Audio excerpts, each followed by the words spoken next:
करो सर। तो कल जो है हिसार में विपक्ष आपके समझ का हमारा कार्यक्रम था और वो इतना हजूम था, इतनी भीड़ थी वहाँ, वो देखकर उसको कार्यक्रम का नाम ही बदल गया। विपक्ष आपके समक्ष नहीं रहा, वो अब आपके समक्ष विकल्प हो गया। हमारे को विकल्प में बदल दिया। 36 बरादरी का हर वर्ग से हिसार में इससे बड़ी कभी रैली हुई नहीं होगी। लोगों का बड़ा भारी जोश था और ये एक संकेत है कि आने वाला समय जो है वो कांग्रेस पार्टी की तरफ लोगों ने आस्था जताई है और बीजेपी जेजेपी से छुटकारा चाहते हैं। हम बहुत सारी हमारे साथी आए और सभी ने अच्छी बातें कही और मैं इस बात के लिए वहाँ के लोगों को बहुत बहुत आभार व्यक्त करता हूँ, बधाई भी देता हूँ और धन्यवाद भी करता हूँ। और अब जो है आखिरी प्रोग्राम जो होगा वो चुनाव के आसपास होगा।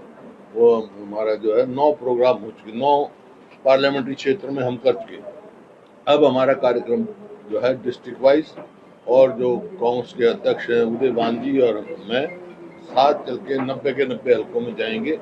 और एक जो दूसरा कार्यक्रम चल रहा है जन मिलन का, वो 11 तारीख को करनाल है और वहाँ से शुरू होके फिर अगला और कहीं तय करेंगे 11 तारीख को कहाँ होना है।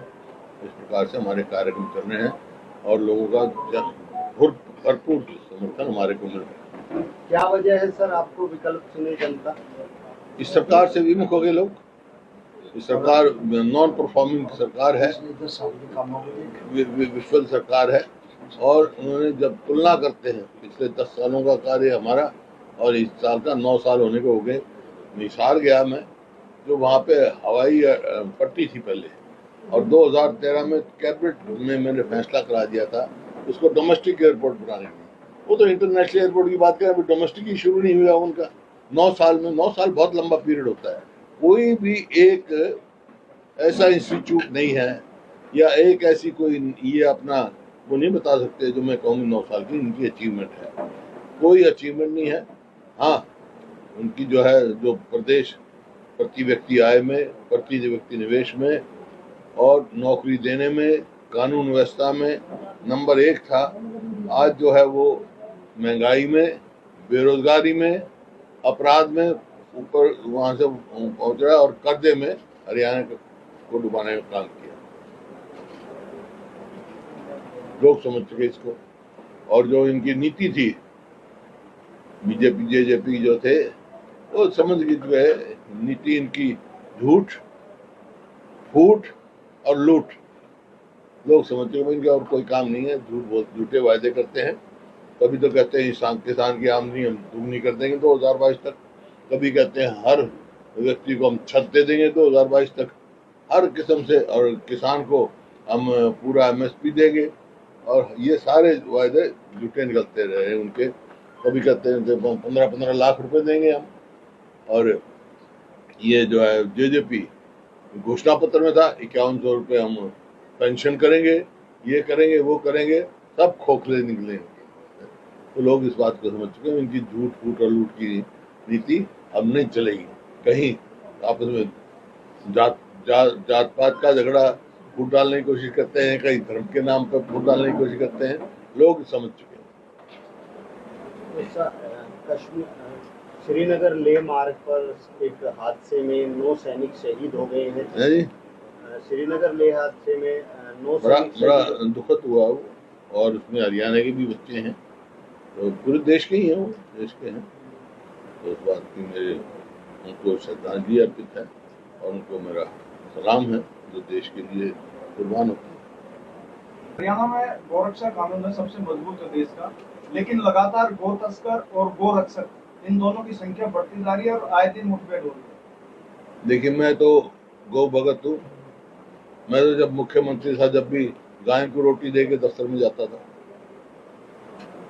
और बैन है, ये कोई गौ कृषि करता है तो कानून उसके विरोध में है, सजा है उसको। लेकिन गो तस्करी बढ़ रही है। इसका मतलब ये है कि ये विफल सरकार है, कानून व्यवस्था का दिवाला पिट चुका है। नहीं तो क्या मतलब हुआ, कैसे गौ हत्या हो जाएगी। मेवात में फिर से उस यात्रा के लिए अनुमति मांगी जा रही है, तो क्या आपको नहीं लगता कि यात्रा करना सबका अधिकार है, और उसमें कानून व्यवस्था बनाए रखना ये सरकार का काम है। इससे माहौल नहीं बिगड़ सकता। माहौल क्या बिगड़ा है? तू यात्रा निकाल ले, कोई यात्रा निकाल ले, लेकिन जो सरकार को काम करना चाहिए वो करना चाहिए। वहाँ भाईचारा मजबूत है, वहाँ स्थायी तौर पे कोई आपस में नहीं है। कभी 47 में नहीं हुआ, वहाँ 92 में नहीं हुआ, तो कोई ये नहीं है। ये तो वहाँ पर सरकार ने जो है जो प्रिवेंटिव कदम उठाने चाहिए, जबकि पहले ये सोशल मीडिया पे चल रहा था, ऐसा अंदेशा हो रहा था कि भाई यहाँ कुछ ऐसा हो सकता है, तो सरकार को उस कदम उठाने चाहिए थे। लेकिन जिस तरह की बयानबाजियां अभी भी बीजेपी के नेता कर रहे हैं कि हिंदू क्या घर में बैठ जाए, या इस तरह की बयानबाजियां हो रही हैं, ये तो सुप्रीम कोर्ट ने में लिया है। हेट स्पीच कोई भी नहीं बोलना, किसी को नहीं बोलना चाहिए। कोई भी किसी भी धर्म का हो, सभ्य बात करनी चाहिए। विधानसभा में ये मुद्दा उठेगा क्योंकि कहीं न कहीं चूक की बात दे रखा है हमने एडजस्टमेंट मोशन सर कैट की जो कानून व्यवस्था रिपोर्ट में। सर कैट की जो रिपोर्ट प्रकाशित हुई है, रिपोर्ट पेश की है, उसमें सेंट्रल गवर्नमेंट की हर योजनाओं में लगभग घोटाले दिखाए गए हैं। वो तो जो पब्लिक अकाउंट्स कमेटी देखेगी, उसकी रिपोर्ट आने दो। इसमें तो कोई दो राय नहीं कि भाई जो काम कहा जाता है वो नहीं हो रहा है। आप स्वयं देखो, जो ये अभी कह रहे थे सड़कों का, हमने रोहतक में देख लो क्या सड़कों का क्या हाल है।